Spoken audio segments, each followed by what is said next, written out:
Cette femme est une bombe. Lorsque l'on découvre le thème de Kamala Harris, c'est comme si on l'avait en face de nous. On l'entend, on la sent, on la vibre. Cette femme est une bombe dans tous les sens du terme. En ouvrant son thème astral, on est happé. On plonge directement à l'origine de sa création, dans le projet sens de la native. Le projet sens, je vous le rappelle, c'est l'ambiance au moment même de la conception, de la descente dans la matière pour tout individu. C'est la trame historique et biologique de l'âme qui s'incarne. Bonjour à toutes et à tous, je suis Françoise Lafoy, astrologue. Vous pourrez me retrouver sur le site lecielbleuastrologie.com. Kamala est fille de deux immigrés américains, réunis par ce que l'on appelle l'activisme noir des années 60. Ces derniers étudiants se sont rencontrés à l'automne 1962 dans un bâtiment à l'écart du campus de l'Université de Californie à Berkeley qu'ils fréquentent, où ils sont tous deux étudiants. Lui est un doctorant jamaïcain, bel homme, grand et svelte, et à cette époque, il aime s'adresser à un petit auditoire qu'il réunit pour l'occasion, car il dresse des parallèles entre son pays d'origine et les États-Unis. Il explique alors qu'en grandissant en Jamaïque, il a pu observer de près la puissance coloniale britannique et la manière dont un petit nombre de Blancs arrive à promouvoir une élite noire autochtone. Cela, bien sûr, pour masquer les inégalités sociales extrêmes qui peuvent régner encore sur l'île.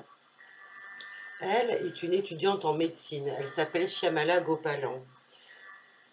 Elle envisage de devenir médecin, cancérologue, oncologue, et cette étudiante a une petite taille. C'est une indienne minuscule, vêtue d'un sari et de sandales. Cependant, elle a une allure très digne et très royale. C'est la seule étudiante étrangère à venir assister à la conférence qui porte sur des questions raciales, les questions raciales des États-Unis. Elle est née la même année que M. Harris, dans une colonie britannique située donc de l'autre côté de la planète, en Inde. Sa vision du système colonialiste est tout autre, puisque c'est la fille d'un haut fonctionnaire beaucoup plus privilégié. Voilà comment se pose le contexte de la rencontre des parents de Kamala Harris, que nous retrouvons sur un plan astrologique dans la conjonction Uranus-Pluton-Vénus dans son ciel de naissance. Le climat est explosif, on est en proie à une révolte nourrie, grandissante, la vibration est pleine de feu et d'enthousiasme, de fougue. À l'époque et en ce lieu, il faut retenir que cette effervescence offrait l'occasion à une vague d'étudiants noirs, dont de nombreux descendants sont issus des métayers ou d'esclaves venus du Texas ou de la Louisiane, à qui il est proposé de rencontrer, de dialoguer avec des homologues étrangers venus de pays qui avaient rejeté eux aussi la domination coloniale. Et donc c'est dans toute cette énergie que nous retrouvons la naissance de Kamala. Et nous allons la retrouver tout au long de la lecture des symboles de son thème astral. La carte du ciel de la native raconte cette histoire symboliquement. Bien sûr, en effet, nous pouvons partir de la dominante, qui est une belle lune en bélier à 27 degrés, installée dans ce signe de feu, dans le premier signe du zodiaque, et auquel on peut associer la symbolique suivante selon Jean 12. Le 27e degré donne une femme richement vêtue et debout, et tend les bras en signe de bienvenue. C'est un peu le clin d'œil de la mère de l'étudiante en oncologie, venue de son milieu privilégié mais néanmoins insécure, qui présente un chemin, tout le chemin qu'a parcouru la mère de Kamala jusqu'à sa fille. La lune est ici malmenée, elle est dans le signe de Mars, qui marque l'action, la lutte, la colère, la violence, ce qui peut rendre sur l'inconscient de la native et sa vie émotionnelle vouée à une forme d'impulsivité. Cela peut marquer l'inconscient de la native très fortement. En effet, de par sa mère, la native gardera l'ardeur, la vivacité, tant physiologique qu'intellectuelle, et une sensibilité brûlante qui, jusqu'à tard dans son enfance, tiendront lieu de tendresse et de douceur. Cette lune bélier comporte une composante de révolte, de non-soumission, de non-conformisme. Elle est là avant même que la native soit conçue. Et c'est dans toute sa création qu'elle va embrasser cette vibration. Elle n'aura de cesse tout au long de sa vie de manifester ce vœu dans sa réalisation. Cette lune martienne donne un côté totalement entier à la native, une personnalité volontaire, impulsive et capable de spontanéité, apte à s'exprimer franchement, à combattre vigoureusement. C'est vraiment l'égide d'une engagée, d'une passionnée, d'une indépendante. Cette native, sereine et appréciée par ailleurs pour son charme, s'appuie aisément sur cette personnalité charismatique qu'elle a depuis la naissance. Elle est sensible et en mesure de dévoiler clairement ses émotions, ses sentiments. Sans embâge, elle sait aller droit au but, ce qui renchérit son leadership naturel. C'est une personne qui sait ce qu'elle veut et pour se sentir bien, doit toujours être en action. Cette lune en bélier peut cependant devoir prendre en compte les erreurs liées à son impulsivité, car même si elle prend un chemin qui l'amène à trancher, elle sait poursuivre sa route. Celle-ci peut cependant, cette impulsivité peut cependant lui jouer des tours. L'adage de Kamala serait « je fais ce que je dis et je dis ce que je fais ». C'est une personne qui marche sa conduite, qui marche sa parole. Ce n'est pas le genre de personne que l'on peut tenir et entraver. De ce fort tempérament enflammé, elle est capable de combattre tous les obstacles qui se présenteront sur sa route et de convaincre toute une foule ou tout un auditoire qu'elle saura capter. Mais pour agir dans cette énergie, dans ce rayonnement, dans cette rayonnance, dans ce rayonnement, elle doit se sentir libre d'agir. Elle doit se sentir libre d'être la première et d'avoir toutes les coudées franches pour faire ce qu'elle veut, sans être gênée par autrui. Elle est attirée par ce qui a été en son germe fondateur. Elle est attirée par ce combat, par cet idéal, la lutte pour l'intégration qu'elle tient de sa mère, la lutte aussi contre le port d'armes qu'elle peut tenir de ses deux parents. Sa lune, qui représente aussi sa mère, est dans le ciel natal en maison 11. Une maison qui représente chez chacun les idéaux, la contribution au monde, mais aussi tout son réseau amical, tout son réseau social, ses amis sur lesquels elle va pouvoir compter, notamment des hommes, puisque Mars, le maître de cette maison, est en Lion, des hommes influents et puissants. Dans cette maison sociale, la volonté est inscrite comme inébranlable. La native est attirée par des enjeux sociaux, collectifs, humanitaires. Son besoin de vie sociale, de beaucoup d'amis et de nouveaux projets l'amène à s'exercer dans un continuel changement. Et puis aussi parfois la superficialité.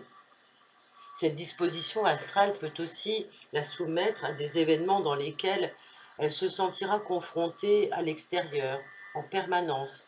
En fait, elle est toujours ouverte, toujours proposée à la foule, à l'opinion publique. Et c'est un trait qui se trouve souvent chez les natifs qui ont le propre en eux de se porter à l'exhibition, de montrer au monde leur indépendance, même leur révolte, voire même d'être le facteur ou tout au moins le témoin ou tout au moins l'acteur de scandale.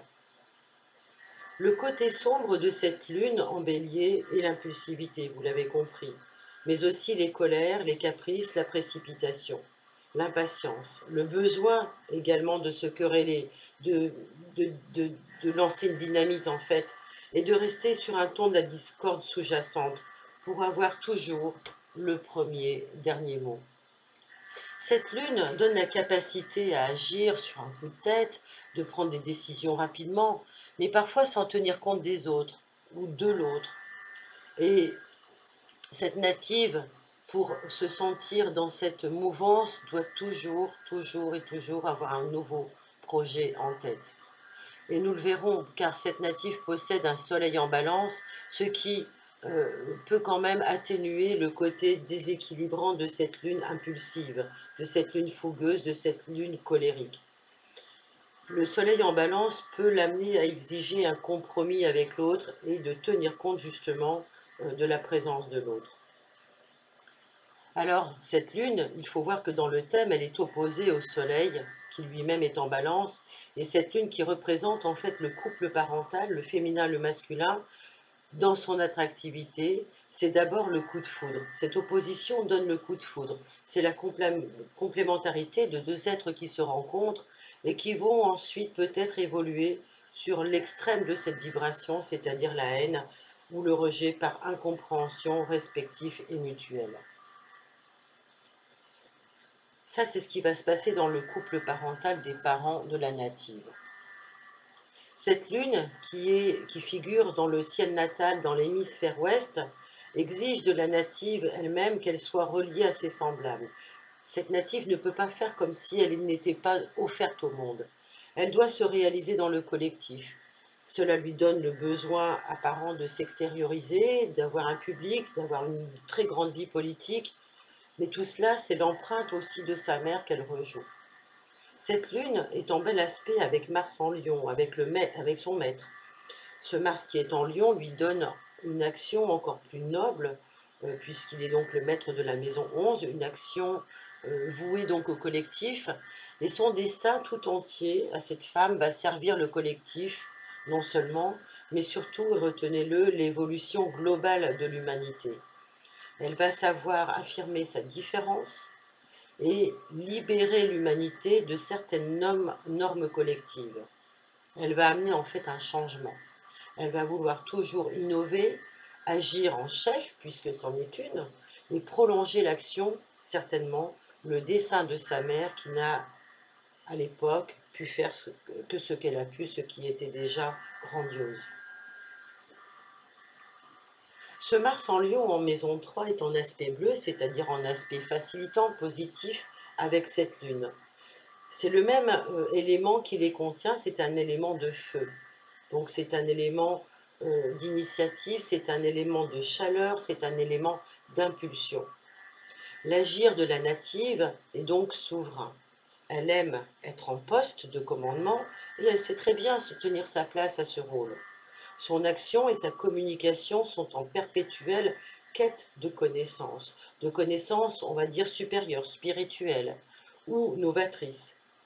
Et cela lui permet d'imposer aux autres sa nouvelle pensée, sa nouvelle façon de penser, d'innover, de proposer peut-être des mesures, des lois, des actions, des décisions qui vont être les premières. Elle est aujourd'hui la porte-parole d'un gouvernement, mais elle a toujours été le porte-parole d'un mouvement, d'une pensée, d'un courant, car elle sait transmettre. Elle sait transmettre l'autorité, elle sait protéger, elle sait amener cette aura de protection à la foule, au public. C'est vraiment le signe léonin donc du lion, qui régit ce Mars et qui lui donne toute cette aura dans sa façon d'agir, même si elle agit parfois en mode frontal et qu'elle a besoin d'une confrontation directe. On le voit bien, elle a besoin de ce contact avec la foule.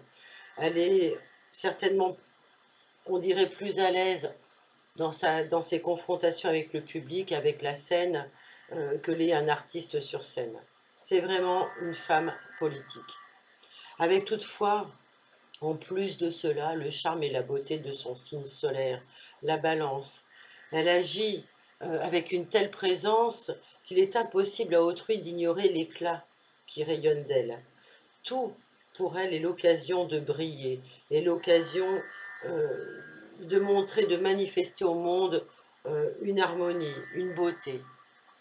À l'intérieur, peut-être qu'il s'agit d'un combat personnel et que chaque sujet de controverse est voué à être combattu, voire vaincu, parce qu'elle est capable d'avancer en combattant tous les obstacles.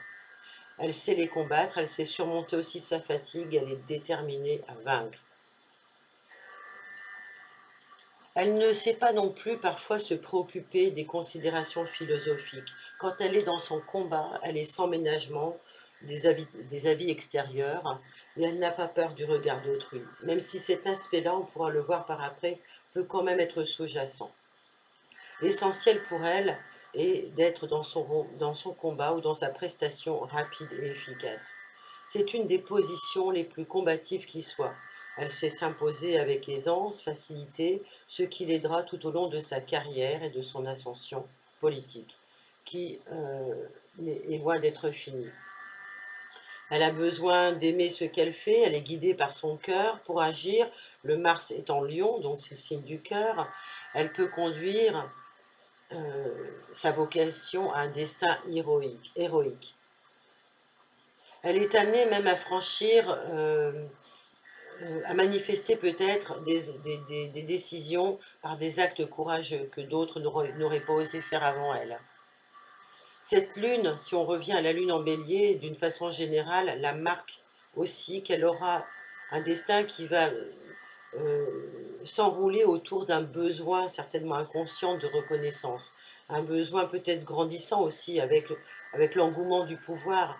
La native est toujours aussi attirée par des partenaires, que ce soit un partenaire de jeu, un partenaire de vie assez charismatique, voire héroïque. Elle est attirée par tous ceux qui ont du pouvoir naturel et du leadership. Et là, on retrouve son projet 100, c'est-à-dire la rencontre de sa mère attirée vers son père, euh, qu'elle a admiré au moment de sa prestation dans la foule. On retrouve donc en elle sa mère qui l'anime à travers cette lune. On peut regarder aussi le degré symbolique de Mars, de la planète Mars, à 21 degrés du Lion. Il est dit, plane au-dessus d'un nid d'oisillon, et que dans la chaumière voisine, un homme malade est allongé dans son lit. C'est la version donnée par Jean XII. Mais en fait, ce qu'il faut retenir, c'est que cela signifie un degré d'inimité. La native doit en cela ne pas faire confiance à ses proches, tout au moins tout le temps, ou à des gens puissants qui peuvent la craindre. Même si elle s'entend bien avec la plupart et avec tous, elle doit rester quand même sur un degré de veille et de vigilance.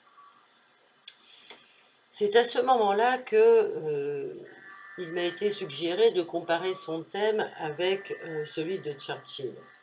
En effet, on ressent dans son énergie totalement la vibration de Churchill, et c'est comme si elle en était le prolongement. Alors la synastrie des deux thèmes est intéressante parce que le natif, Churchill, est né dans le signe solaire du Sagittaire, et elle est descendant Sagittaire, c'est qu'elle vient du Sagittaire, elle vient du monde des grands. Elle a déjà connu par le passé, par ses vies antérieures, ce pouvoir, ce rayonnement, et lui, à contrario, ou en complémentarité, je dirais plutôt, il avait sa lune en Lion, là où elle a son Mars, là où elle tient sa fer de lance. Donc on dirait vraiment qu'il y a un lien entre les deux et qu'elle est le prolongement de ce premier personnage. En tous les cas, inconsciemment, sa lune bélier qui lui donne son leadership est guidée, peut être guidée par l'emphase du personnage britannique. Elle peut être comme lui, animée par une inspiration de sauveur. Ils ont tous les deux Neptune fortement impacté. Neptune en bélier, conjoint au nœud nord, chez ce grand homme. Bon, il a eu un combat lui aussi à mener. Et puis un mental stratégique aventureux, capable de pousser les frontières des enfers, doté d'un sens de divination perspicace, incisif. Tout ça chez l'un peut être inspirant chez l'autre qui a son Neptune en Scorpion. Ainsi, elle pourra se laisser guider vers des combats dans lesquels elle va écraser tous les obstacles. On dirait qu'elle est poussée, qu'elle est animée par la force de Churchill. Et donc, une citation qui pourrait être sienne, une citation de Churchill qui pourrait être son adage, et que le succès, c'est être capable d'aller d'échec en échec sans perdre son enthousiasme. Alors revenons à la Lune, au contact avec l'inconscient, avec les foules, avec le public et aussi avec les projets. Il y a de beaux aspects qui longévitisent toutes les actions de la native. En effet, cette lune est sextile à Saturne, à l'ascendant et au nœud nord en Gémeaux. Donc ce sont de très beaux aspects. La carrière de la native est donc marquée par le saut du devoir et le saut d'une ambition à réaliser. On l'a vu, cette lune est cependant opposée au soleil en balance et à Mercure en scorpion. Une opposition marque toujours le début dans un thème d'une prise de conscience. Mais il faut savoir qu'au moment de sa création, de sa conception, les énergies sont posées comme complémentaires. Donc elles vont se vivre tout au long de la vie de la native, tantôt dans le rejet de l'une pour l'autre, et tantôt dans un pôle, tantôt dans l'autre. Et la native va ainsi devoir visiter tous les spectres de cette lune, qu'il s'agisse peut-être de Circé la magicienne, qui vivait dans la mythologie sur une île magique, avec des loups apprivoisés. Mais dans la symbolique, ce sont nos instincts qui sont apprivoisés, car le loup représente nos peurs, et ce qui, depuis tous les temps de l'humanité, a fait que le loup est devenu chien, il a été apprivoisé. Donc ça parle en fait de la capacité à dompter tout le monde instinctif, le monde émotionnel, le monde magique, et de ses pouvoirs à canaliser, ce qui lui permettra de ne plus en être la victime. Alors, de cette toile mythologique qui est certainement en train de se rejouer dans la vie de la native, la carte du ciel, avec l'opposition Lune, Soleil et Mercure, lui permettent de voir que elle, qui a à 4 ans, voit ses parents se séparer et s'éloigner dans des extrêmes de l'opposition, qui sont passés donc de l'attirance à la haine, à la détestation ou à la tristesse de désespoir. Kamala a 4 ans lorsqu'elle vit cela. Et on devine que tout au long de sa vie, elle peut cycliquement rejouer ce fantôme en essayant d'attirer à elle peut-être l'un des pôles parental. D'attirer à elle peut-être la reconnaissance, le retour espéré du père, puisqu'on sait qu'elle a passé toute son enfance avec sa mère, et que sa mère a terriblement souffert, ne s'est jamais remise de cette séparation.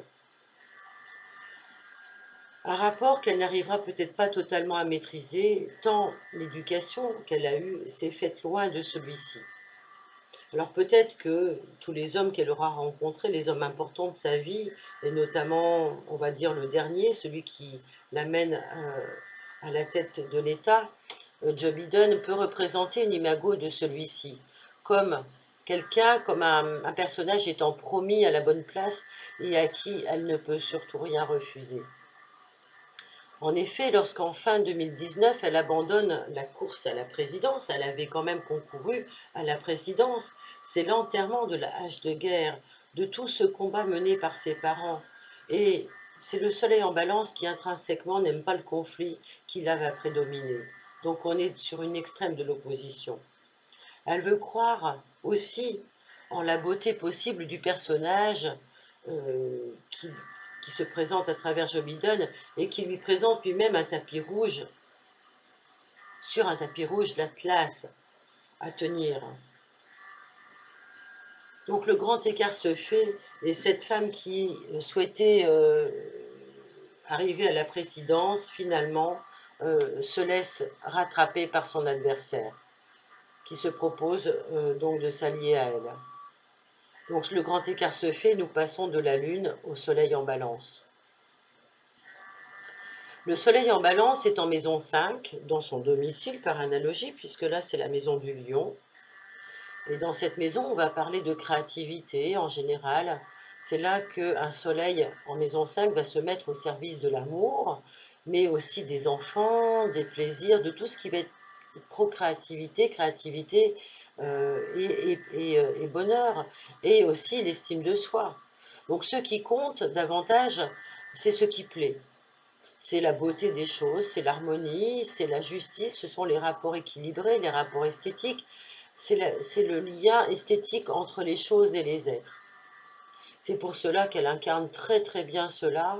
Elle est elle-même la personne qui peut dire « je rayonne sur ce monde » car j'incarne l'harmonie des genres de par ma beauté. Le but de ce soleil en balance est pour la native d'établir, nous le voyons, des relations harmonieuses, épanouissantes, car elle pressent intuitivement, au plus profond d'elle-même, que la paix, la beauté peuvent rendre le monde meilleur, et que c'est de là où il faut partir, et que c'est là où il faut aller. Ces aptitudes personnelles sont donc l'essence très poussée, très aiguisée de la conciliation. Elle a la vertu de la diplomatie, elle sait englober le point de vue de l'autre et trouver le consensus idéal aussi grâce à sa beauté transversale. En cela, elle pourrait poursuivre peut-être l'action de Trump de dégoter le prix Nobel de la paix. Nous le verrons bien par la suite. Ses bonnes manières sont les armes diplomatiques de sa stratégie, de présence attentionnée dans tous ses combats. Elle est animée par un esprit de syntonie, toutes les relations qu'elle noue sont de qualité, elle est empathique, capable d'entendre et d'anticiper les besoins de la personne qu'elle a en face, ou de l'État ou de la communauté qu'elle a en face. Elle souhaite atteindre son objectif et elle fait naître un monde plus agréable, plus esthétique, qui serait dans son idéal respectueux des races, des genres, des diversités. C'est peut-être ici que se joue en elle, dans son idéal, l'étape supérieure du plan maternel, d'intégrationnisme qu'elle souhaiterait davantage prôner de par sa nouvelle posture et position. Toutefois,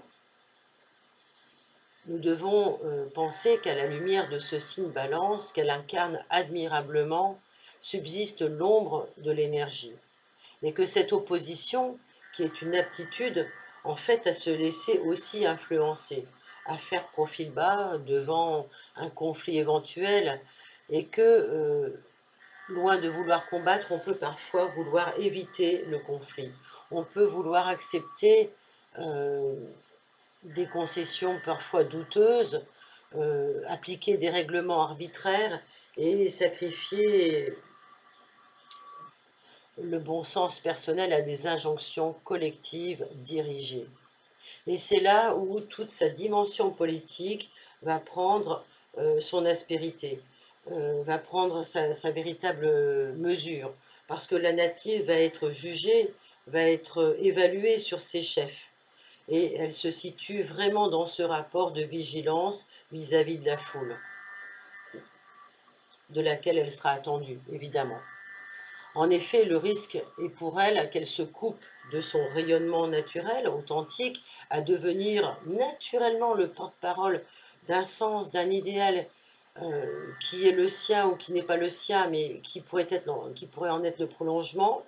Euh, euh, et on voit bien qu'elle a épousé peut-être un idéal qui n'est pas forcément le sien au départ, mais qui est un passage obligé, et qu'elle peut, par ce biais-là, oublier qu'elle avait tous les talents elle-même pour embrasser la planète. Alors, nous ne savons pas quelle est sa connaissance d'elle-même et son niveau de conscience par rapport à ce qu'elle peut relier des informations de sa gestation et de son projet sens, mais en tous les cas, elle contient l'histoire des États-Unis. Et l'histoire des États-Unis va désormais en partie dépendre de ses actes et de ses injonctions personnelles. Il s'agira pour elle de ne pas abandonner le combat, le plus élevé à l'autel de tous ses fantômes, des siens et de ceux des autres, et de ceux qu'on va lui faire porter. Pour répondre soit à un besoin de reconnaissance déplacé, ou bien encore à une peur fallacieuse de déplaire, ou du qu'en dira-t-on qui est propre au signe de la balance et du descendant sagittaire. Heureusement, la lune en bélier peut magiquement, magistralement aussi, bien sûr, rééquilibrer cette peur du conflit, mais parfois provoquer ce qui ne serait pas forcément nécessaire. La native va devoir se jauger là où elle en est aujourd'hui dans son complexe de suradaptation. Parce qu'à l'intérieur de toutes ces actions se meut le couple intérieur du féminin, du masculin, qui a été perturbé depuis son enfance. Et cette opposition entre la lune, qui représente la réceptivité, la mémoire de son âme, le rêve, et son soleil, qui lui parle de l'extérieur, du projet de l'esprit, de la volonté, du combat, eh bien, ce couple intérieur est en conflit, est en opposition. Le thème de Kamala propose également une autre opposition entre la Lune et Mercure, qui peut peut-être symboliquement représenter en partie l'immaturité des parents qui ont dû faire face à leur destin très jeune, et enfantés alors qu'ils étaient tout juste étudiants. En tous les cas, cette opposition relate aussi un senti de difficulté. Les difficultés qui par la suite vont s'exprimer dans le sens de j'ai de la difficulté à me faire comprendre. Euh, et chez la native, cela a pu se jouer par un événement plus ou moins traumatique dans la période de ses 10-11 ans. La question serait à se poser serait ou à poser à la native serait quels ont été les choix des parents à cette époque. Cela a pu être très difficile pour elle, puisqu'elle a eu le sentiment de ne pas être entendue et que cet engramme mémoriel peut se rejouer à différents instants de sa carrière. Le risque est de rencontrer euh, des circonstances qui peuvent la perdre et l'autoriser à chausser des souliers qui ne sont pas les siens. Une autre dominante du thème de la native, qui est très intéressante à étudier dans ce thème astral, est Jupiter. Jupiter est rétrograde dans ce thème, et un Jupiter rétrograde donne toujours une problématique de place, de légitimité, et donc de compensation. Même si, bien sûr, vous en conviendrez, le succès extérieur est visible, il est étiqueté de réussite, cela reste relié, bien sûr, à ce type d'injonction. Dans ce cas, nous sommes dans un contexte politique, historique, et il s'agit d'une planète maîtresse du milieu de ciel, donc de la destinée. Ça veut dire vraiment clairement, à mon sens, que la destinée est la destinée non pas de quelqu'un d'autre, mais qu'elle se joue à travers le destin de quelqu'un d'autre, ou inversement, c'est-à-dire que la native, au lieu d'être à sa place parce qu'elle est à sa place là où elle est, euh, mais elle peut épouser un idéal qui n'est pas le sien pour être à sa place. C'est pour ça que l'on dit qu'il y a ici dans son thème un risque d'être récupéré, entre guillemets, puisque Jupiter est maître de sa carrière, mais aussi de son descendant. Et ça, c'est plus important, parce que le descendant, c'est le porteur des mémoires personnelles, et donc de tout ce qu'elle doit transformer dans son karma. Elle est venue dans la matière, avec un bagage karmique qui doit lui permettre de déjouer des mémoires à l'identique, de se départir des combats qui ne sont pas les siens et qui sont ceux des autres. Car porter des batailles qui ne sont pas les siennes l'amènerait, du fait de sa fonction, à faire supporter aux nations par son charisme, on va dire, autoritaire ou tout au moins admis, et en même temps verrouillant, euh, l'ombre du Sagittaire. Et pour eux, ce charisme pourrait faire accepter aux foules un diktat mondial dans les domaines qui sont les siens. Mais il faudrait voir qu'à l'intérieur de ça, il n'y aurait pas de tolérance pour l'opposition. Et ça serait dangereux, puisque c'est l'ombre du Sagittaire. Sur un plan astrologique, continuons, nous pouvons noter qu'elle arrive dans ce couple parental avec une mémoire bien sûr à travailler, entre autres, qui serait une mémoire de colon.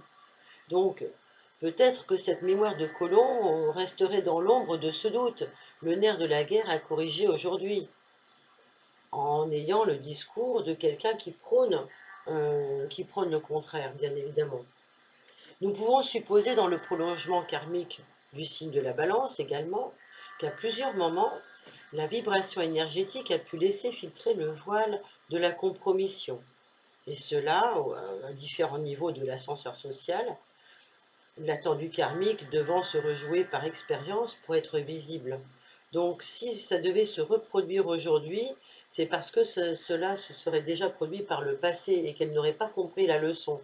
C'est ce qu'il faudrait comprendre en tous les cas. Nous pouvons supposer donc que dans ce jeu machiavélique du pouvoir à ce niveau, il est certain que le poids des masses en perspective, des masses qui sont comprises dans ce jeu, doivent être considérables. On n'est pas la première dame des États-Unis comme ça.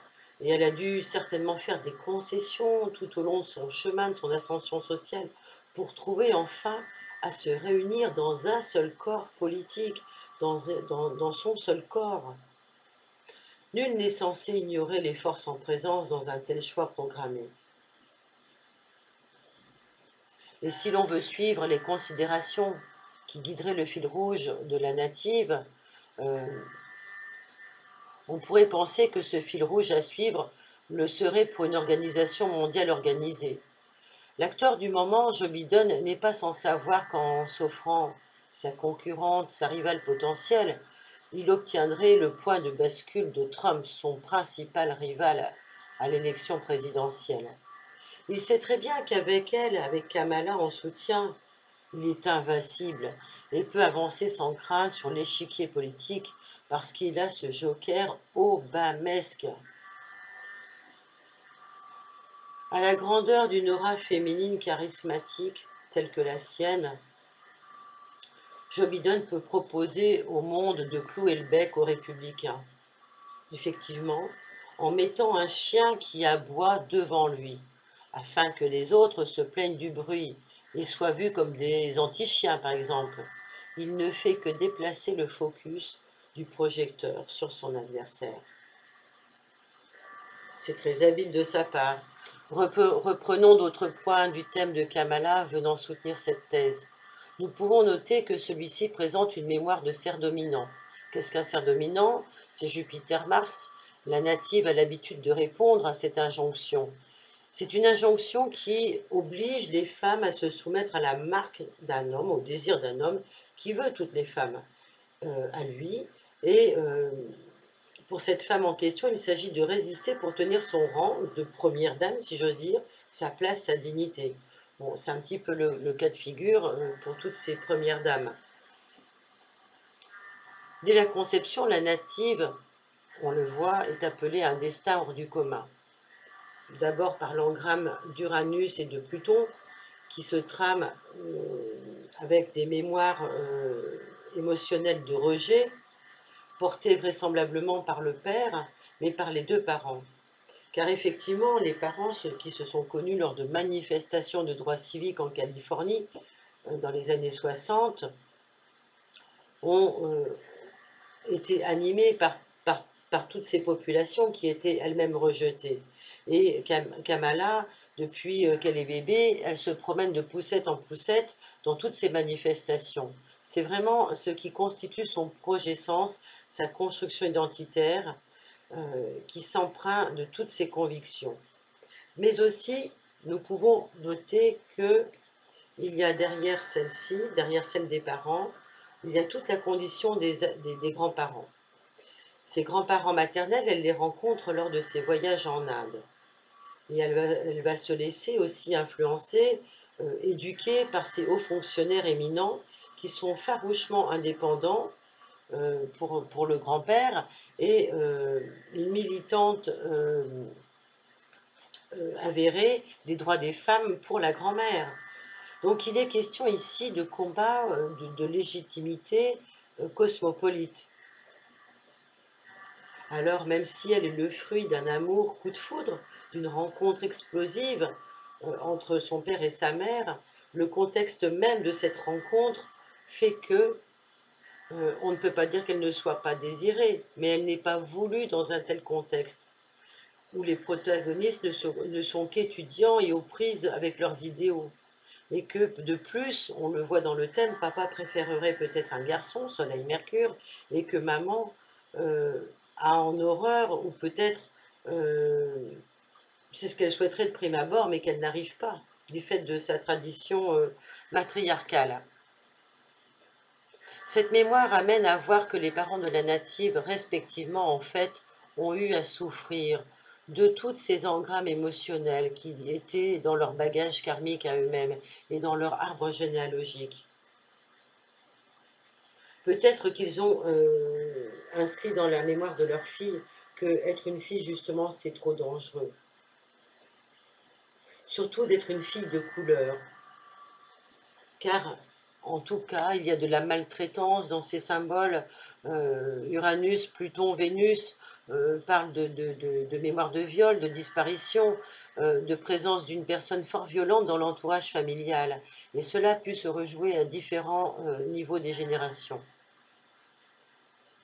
Il y a aussi un personnage qui peut apparaître jouant le rôle de grand frère, mais qui peut s'avérer problématique parce qu'il va distiller dans l'histoire familiale une mémoire dysfonctionnelle, notamment dans les rapports avec la fratrie. Est-ce qu'il s'agit d'un homme que le père a connu, qu'il a protégé, mais qui était d'une extrême violence, ou le frère un grand-oncle de la native, le frère du père, peut-être? En tous les cas, toutes ces mémoires sont à intégrer également au contexte culturel, historique de l'époque, euh, et vont lever le voile sur des générations ayant souffert euh, dans leur chair de racisme, d'ostracisme. La carte du ciel démontre aussi une lutte de territoire. Le Jupiter dont nous parlons est dans le signe du Taureau en maison 12, ce qui peut manifester des combats violents. C'est pour cela que Kamala s'exprimera un jour en disant « Ne laissez jamais personne vous mettre hors jeu ». Pendant la campagne, elle, qui sera aussi la première personne noire à devenir vice-présidente du pays, a appelé sans relâche à une mobilisation historique les femmes, les minorités. Elle a dénoncé les tentatives d'entraver les scrutins dans les États républicains. Cette native, si l'on regarde le fond du ciel de son thème, porte en elle le message que les peuples, que les gens, que les personnes peuvent être utilisées, humiliées, maltraitées, et les femmes notamment. L'intrication, dans une formule qu'on appelle en astrologie en T carré de Jupiter, Mars et Saturne, laisse à penser que la mère a pu souffrir d'un écart de conduite, ou bien encore d'une autorité écrasante dans ce qu'on dirait un microcosme strict, destiné à respecter la rigueur de l'éducation, le sens du devoir et parfois même l'omerta, le secret.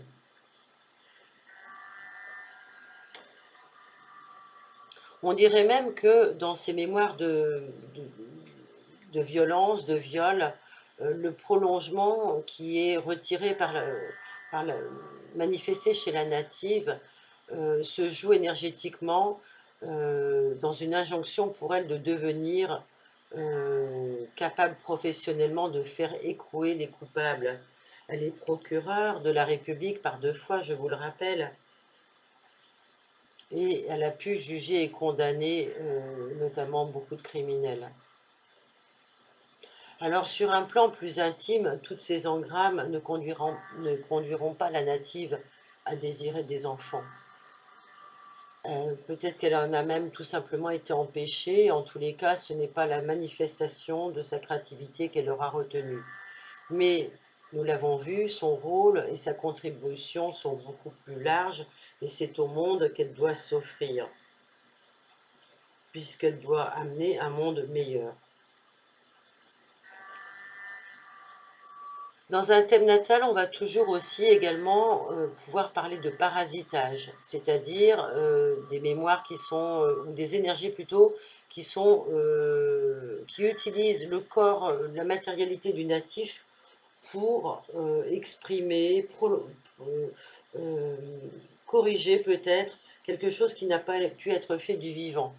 Donc la native peut se sentir parasitée par des mémoires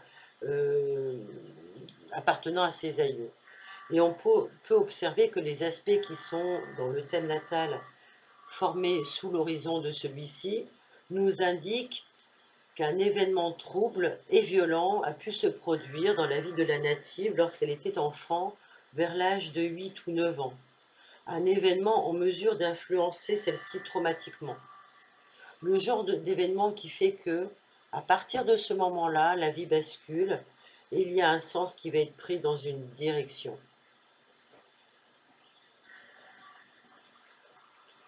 Je ne connais pas suffisamment la vie de la native pour aller plus loin dans la traduction de ces symboles.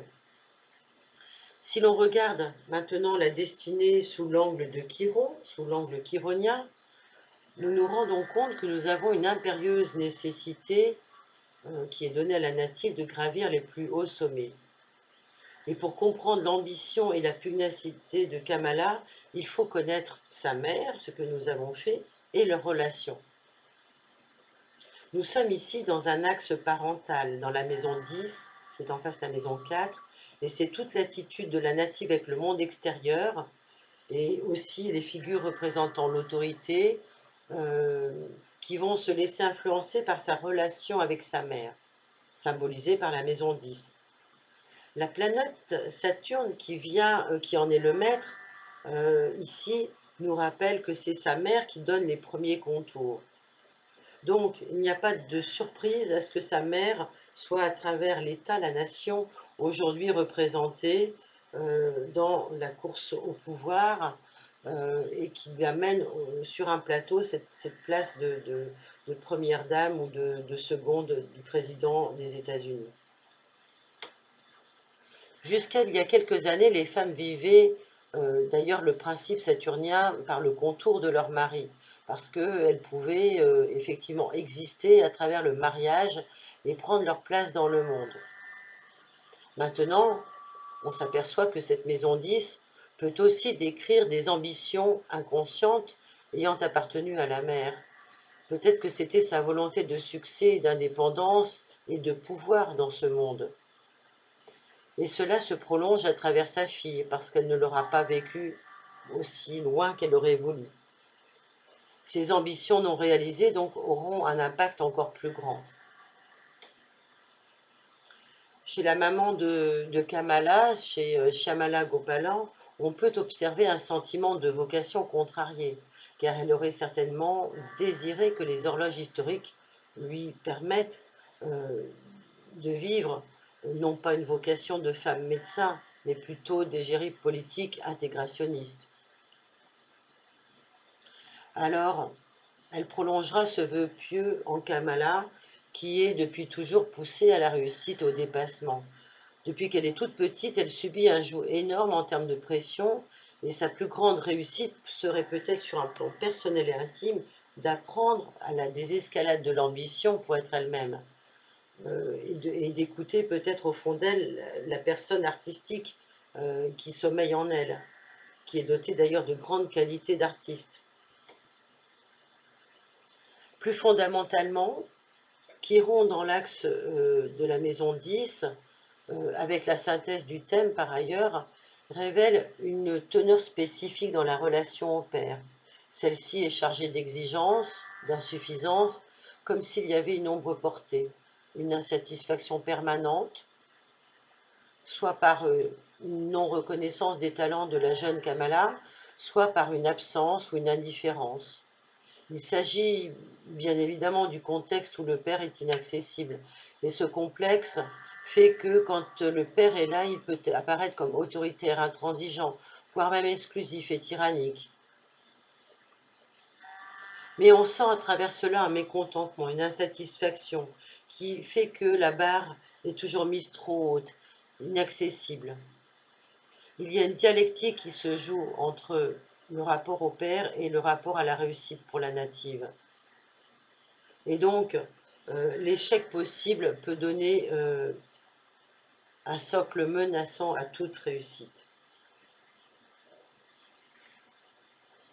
Je continuerai en disant que la constitution familiale forge à la native une capacité à faire face à de lourdes responsabilités.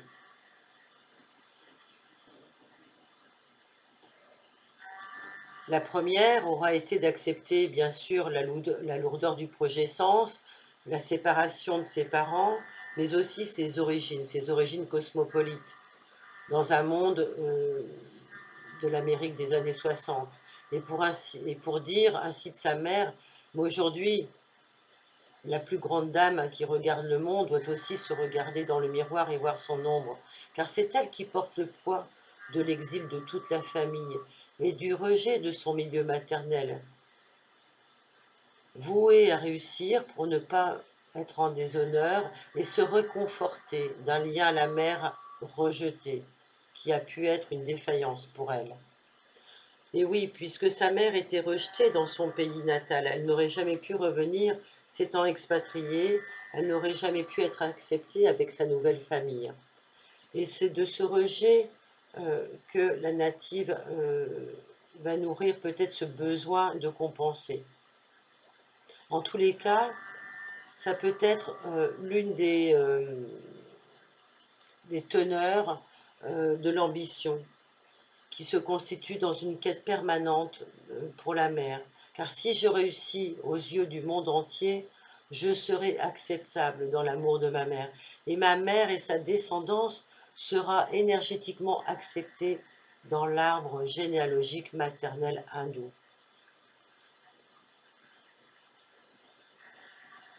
Par ailleurs, le thème de cette carte du ciel présente dans son ensemble des bagages karmiques, un karma dit de possessivité, de matérialité. En effet, la Vénus natale, qui est la maîtresse du signe du taureau, le taureau symbolise l'argent, le matériel, les plaisirs terrestres, la mode, la beauté, les cinq sens, la sensualité. C'est également Vénus, le maître de son soleil en balance. Même si ces deux Vénus sont dans ces signes totalement différentes, nous pouvons supposer que le rapport aux choses vénusiennes est teinté d'extrême, est teinté de combat. La Vénus est enchâssée par les planètes lourdes, je le rappelle, conduisant la native peut-être à des amours dramatiques ou destructrices. Il s'agit d'une triple conjonction avec Uranus, le drame, Pluton, la mort, et la native peut vouloir exulter ce danger de mort imminente par l'exacerbation d'un comportement aberrant, voire même de plusieurs.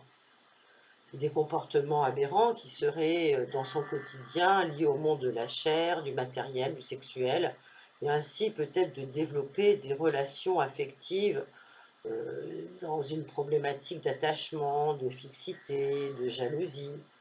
Voilà. Tous ces excès-là traduisent simplement un rapport de possessivité de type matériel.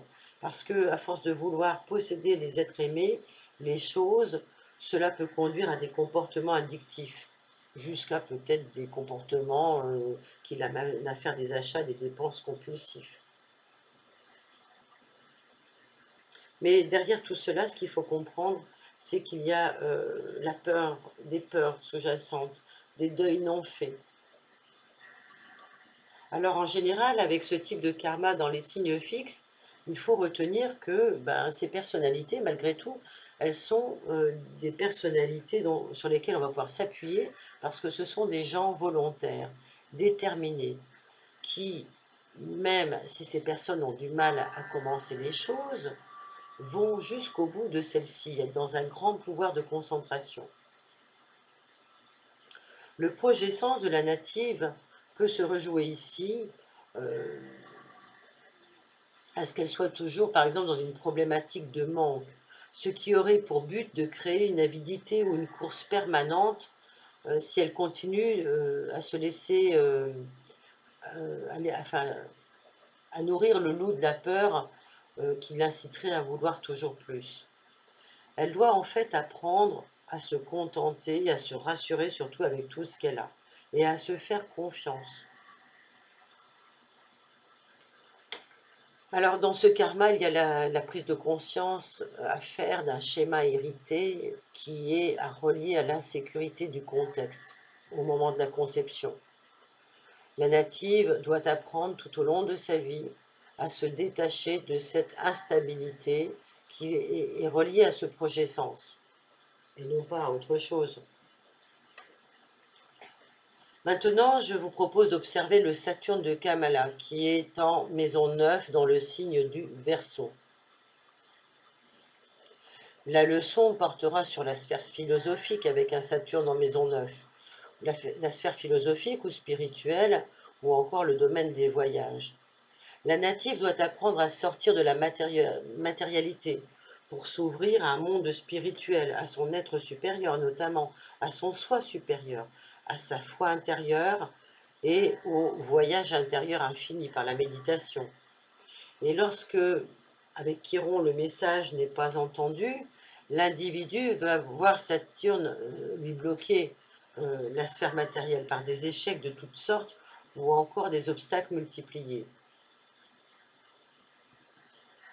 Ici, nous sommes amenés à reconnaître que ce Saturne dote la native d'une compétence exemplaire et singulière dans le même domaine de la maison 9, c'est-à-dire la maison de la magistrature, la maison du droit. N'a-t-elle pas été 2 fois procureure avec une efficience notoire? Bon, les dilemmes intérieurs sont de devoir toujours se mesurer à ce fameux droit, à cette peur de se sentir illégitime, à dire, à prononcer une sentence, car à chaque fois cela lui rappelle que cela pourrait être, elle, le sujet.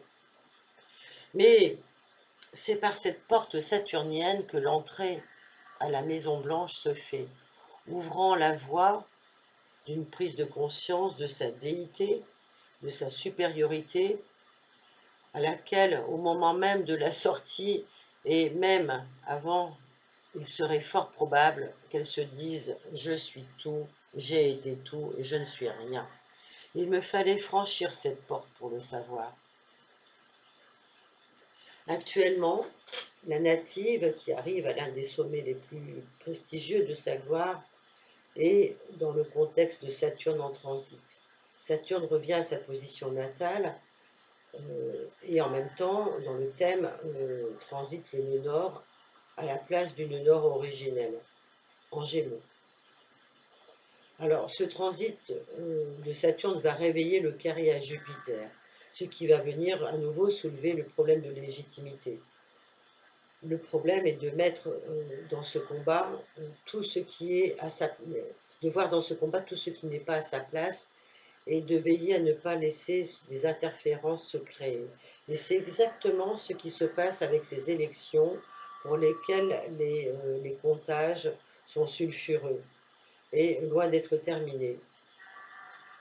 De plus, en rejouant ce contexte, la native s'expose. Elle s'expose avec un continuum de conscience à revisiter des mémoires personnelles qu'elle est venue tout simplement, comme tout à chacun, mettre en lumière. Ce n'est pas la première fois qu'elle se retrouve à la tête d'un pouvoir. Elle a une mémoire de Sagittaire, comme je l'ai dit plus haut.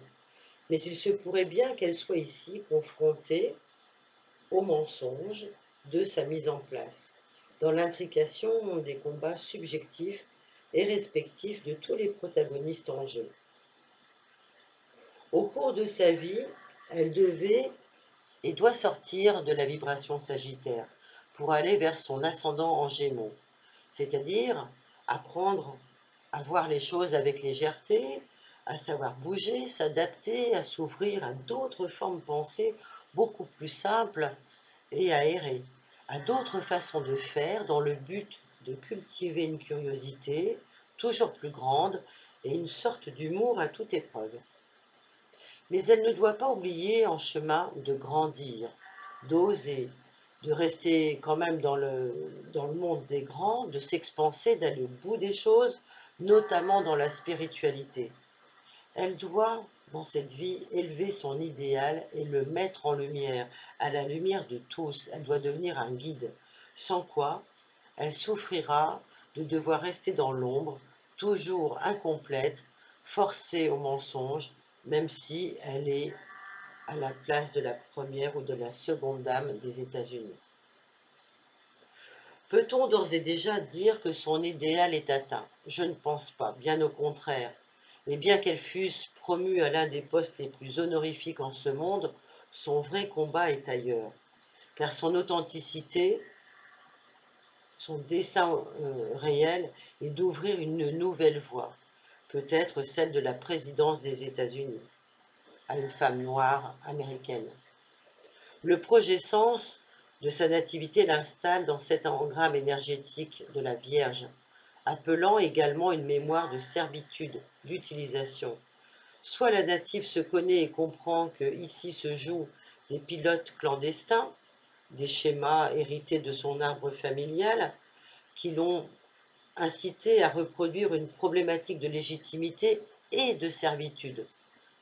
Alors ainsi, si elle est capable de relier toutes les étapes de son destin à ce qu'elle a pu vivre comme des schémas répétitifs, tant mieux. Mais je crains que ce ne soit pas encore réellement le cas au moment même où je vous parle et au moment même où il y a cette nomination.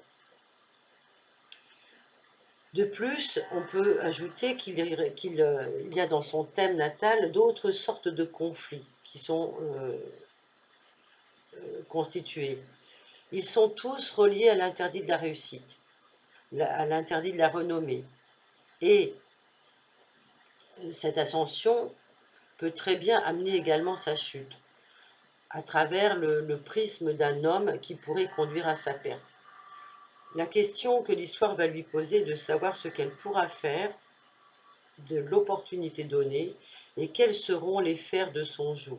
Est-ce qu'il y aura un joug financier, un joug de chantage, un joug patriarcal, un joug de pouvoir? Elle sait très bien quel est le prix de son entrée possible à la Maison-Blanche, car elle-même a dû arrêter sa course authentique à la présidence, faute de moyens. Et elle a dû s'allier avec son rival Joe Biden, à qui elle lançait en 2019 je ne crois pas que vous soyez raciste, au moment même de l'investiture démocrate, en lui reprochant à celui-ci ses prises de position par le passé dans les années 70, des prises de position ségrégationnistes, et aussi son opposition au buzzing. Le buzzing, c'était le transport des élèves de quartiers défavorisés vers de meilleures écoles. Donc vous voyez, c'est tout récent, c'était en 2019, donc il y a fort à parier que la native a été quelque part un petit peu le jouet de tout ça, de toutes ces informations qui subsistent en elle. On sait par ailleurs que son mari, avec qui elle est mariée depuis 2014, est par essence un homme d'affaires reconnu sur la scène californienne et un avocat émérite, et qu'il n'a eu de cesse d'encourager Kamala à répondre favorablement aux sollicitations des hommes en place, des hommes de pouvoir, et de répondre favorablement aux divergences, quitte à se plier à certaines concessions. Il est, lui, en mesure peut-être de reconnaître le véritable génie de sa seconde femme et veut sa réussite, la réussite de cette Kamala avec une lune bélier qui surplombe dans son thème une pyramide formée en éléments air et donc fait que la native possède de très très grandes qualités intellectuelles, des capacités d'étude, de réflexion, et qu'elle peut s'inscrire dans une phase évolutive d'idéologie et une ascension politique sans précédent. Il reconnaît en la personne de sa femme la capacité à occuper la première place. Largeur de vue, curiosité, idéalisme, intuition, observation, innovation, la native est bien dotée de toutes ces qualités. Mais elle peut avant tout s'appuyer sur son self-made woman, qui est issue de sa famille jupitérienne, cosmopolite, mais elle porte néanmoins l'engramme de ce service véritable. Elle sait que la tradition et la valeur travail sont les principaux garants de toute réussite. Son cœur peut s'ouvrir à la cause des plus démunis, des plus faibles et des plus opprimés. C'est dans ce continuum de conscience que la native doit parvenir à se mettre debout dans l'univers, dans le dessein voulu par son âme. Et si au cours de sa mission, elle se sent incomplète, qu'elle ne tient pas compte de ses valeurs spirituelles, de sa mission d'enseigner, d'ouvrir la voie vers un inédit historique, elle sera contrainte à redescendre l'ascenseur social, prise dans un tourbillon dont elle n'aurait aucune maîtrise, et tout au long devoir répondre à des décisions et de répondre surtout de ses décisions, de ses paroles et de ses actes.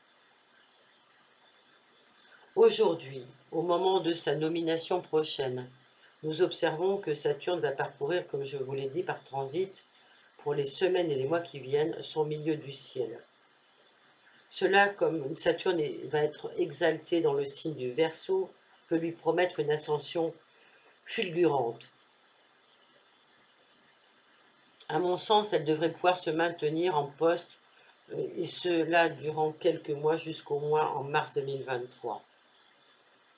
Mais ce qui est à double tranchant est aussi que ce passage en transit d'une Nord en Gémeaux peut lui permettre de prendre la place, mais aussi d'insuffler une information vibratoire de mensonge.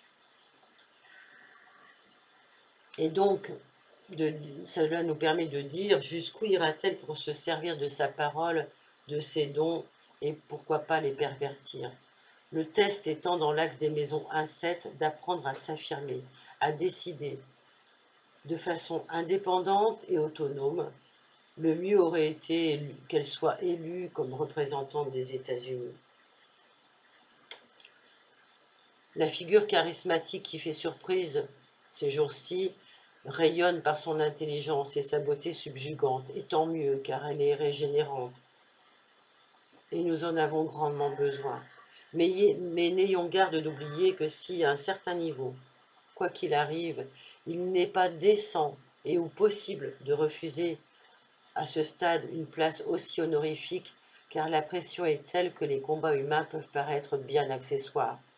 Ceci est une possibilité. Mais il en existe d'autres. Ainsi, il est aussi probable, si l'on reprend le fil rouge d'un plan de nouvel ordre mondial, que cette candidature soit instrumentalisée.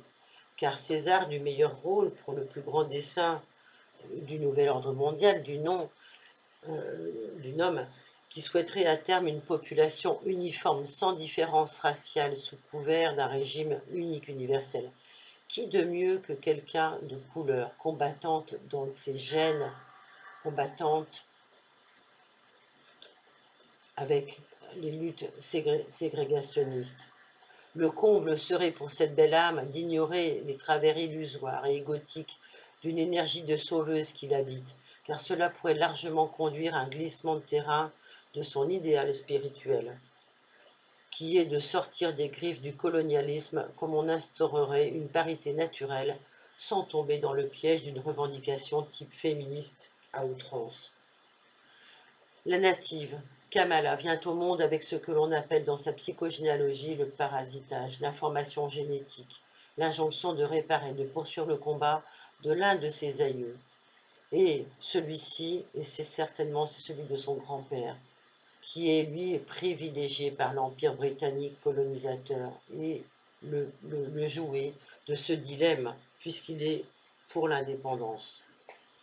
Ce n'est pas sans rappeler la nomination d'un certain Tedros Adhanom Ghebreyesus, qui est à la tête, je vous le rappelle, de l'Organisation mondiale de la santé. Je fais cette parenthèse car celui-ci, enfant, n'a pas pu sauver son frère atteint d'une maladie. Il en a tellement été traumatisé parce que son pays et sa famille étaient originaires d'un pays trop pauvre, l'Érythrée, que cela l'empêchait de bénéficier des soins. Aussi, lorsqu'il a pu, il a accepté le jeu de sauver le monde, il a accepté de passer de l'autre côté. Au pays d'Hollywood, les castings sont irréprochables, mais il serait dommage d'y voir là un biais de perception.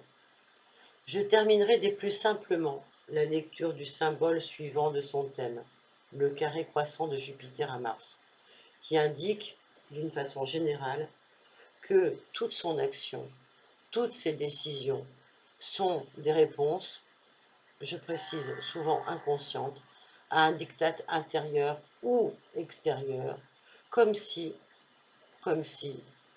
dans toutes les grandes choses de sa vie, elle n'avait finalement pas eu le choix. Le destin nous dira à quel niveau historique il faudra le comprendre. Et se rappeler que nous sommes tous des déités dans la réalité.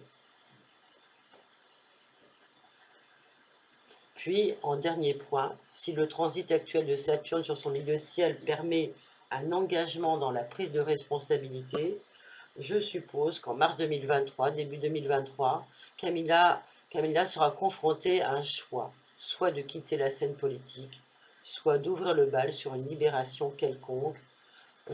Et s'agissant d'une opposition entre Neptune et Uranus, j'opterai plutôt pour qu'elle reprenne les devants de la scène suite à la disparition vraisemblable de l'un ou de ces deux adversaires et coéquipiers. Je vous remercie vivement et chaleureusement pour votre écoute et vous souhaite une très belle continuation. À bientôt. N'hésitez pas à liker, à partager, à laisser des commentaires sur cet audio. Je vous remercie.